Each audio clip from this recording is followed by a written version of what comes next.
I hope everybody has had a nice Easter. Now it's time to move on, and we're looking at UFC on Fuel 9. This is their event going on in Sweden.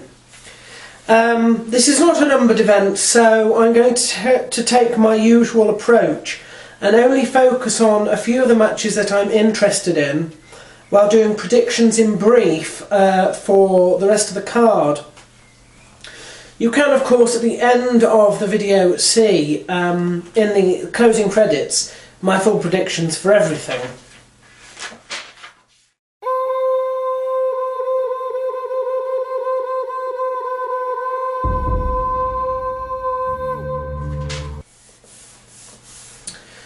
Right, for predictions in brief, we've got Michael Cooper versus Tom Lawler, and I'm going for a Michael Cooper decision there. We've got Benny Alloway versus Ryan LaFair, and I'm going for a Ben Alloway TKO in the second there. We've got Chris Spang versus Adlan Amagov, and I'm going for an Adlan Amagov TKO in the first. We've got Tor Troeng and Adam Seller, and I'm going for a Tor Troeng TKO in the third. Akira Corizani is fighting Robbie Peralta. I think Robbie Peralta will win by TKO in the second. And finally, Phil DeFries is meeting Matt Mitrione, and I think Matt Mitrione will get a decision victory there.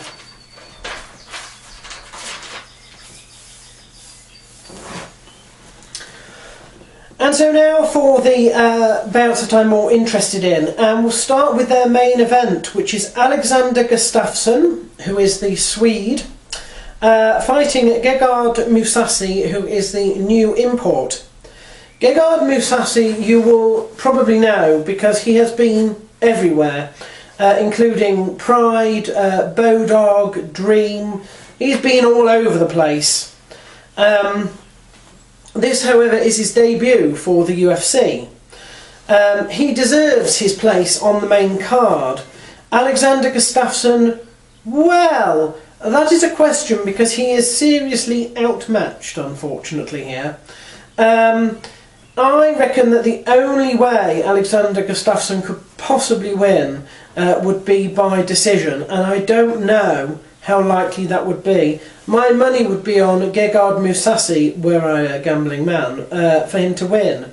However, there is debate going on as to whether this fight is even going to take place, because Alexander Gustafsson has hurt himself.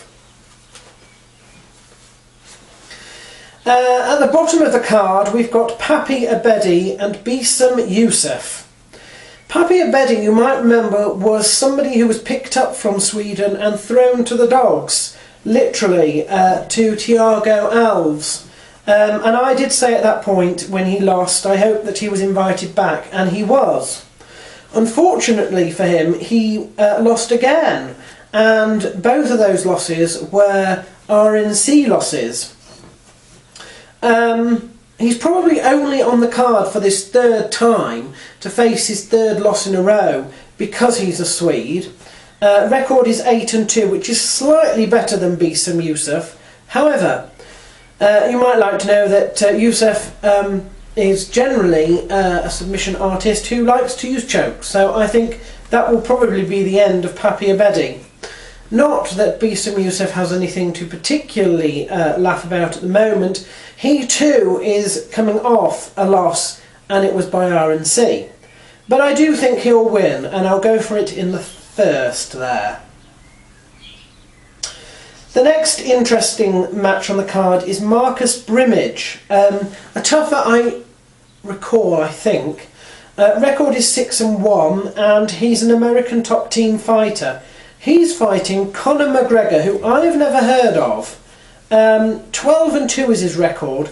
He is an Irish striker who looks extremely dangerous. So dangerous, I don't know if Marcus Brimage will win this one. He has fairly good luck with some reasonably high-powered names, but I am just slightly worried that this could be the underdog of the night.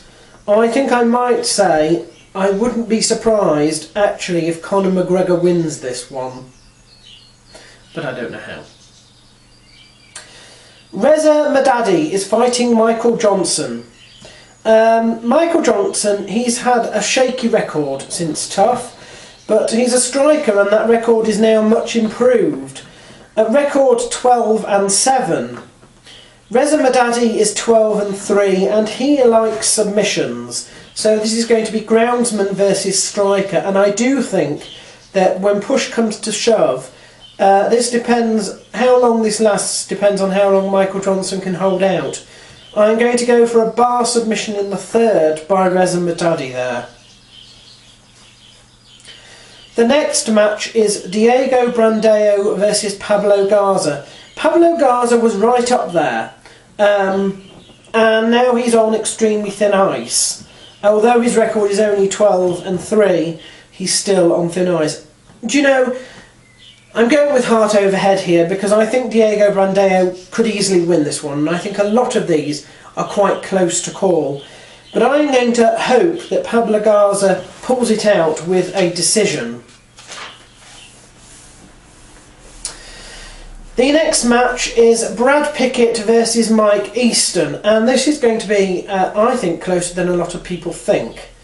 Mike Easton I've always thought as being a journeyman, but his record is only 13-2, which is pretty much nothing, compared to Brad Pickett 22-7, which I didn't think it was that much. Now, here's the interesting bit, okay? Brad Pickett, although he was at first sort of tipped as somebody who was a striker, his record actually reflects that he does much better with submissions. Now, Mike Easton has never been submitted, and trying for the submission but going all the way to decision is unlikely to bring a win for Brad Pickett either, because Mike Easton usually wins any decision he gets to. Therefore, I think if Brad Pickett wants to win this one, he needs to go back to striking. I'm hoping that he's still got that in him, and I'm going to go for a TKO victory in the third. Again, a very close one to call, I think. And the final one is Ross Pearson versus Ryan Couture, and I can't decide if they think that Ryan Couture is someone and therefore they're going to put Ross Pearson in. I think that's how it's supposed to look, but I think the truth is that they are setting Ryan Couture up here for a fall. Ross Pearson has a record of 14-6, and Ryan Couture is, you know, nothing compared to that. He does have names on his record, recent names. He's beaten Nunes, and he's beaten Joe Duarte recently. However, both wins were split decisions. That is a sign that he's struggling at that level. And whilst those you could claim are higher than Ross Pearson, they're not in the UFC. They haven't got the... and the UFC, I think, brings a lot of stigma to it, if your surname ends in Couture. Unfortunately, I do think this is going to be a Ryan Couture, a Ross Pearson win by TKO.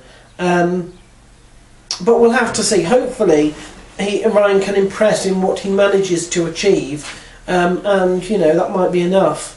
The UFC are still bringing in people for debuts outside of the lower weight classes, people that are not necessarily native to countries, foreign countries that they are operating in, despite the fact they keep telling us they can't possibly bring in any more staff because their rosters are fit to burst and they just have to slash and burn their stock.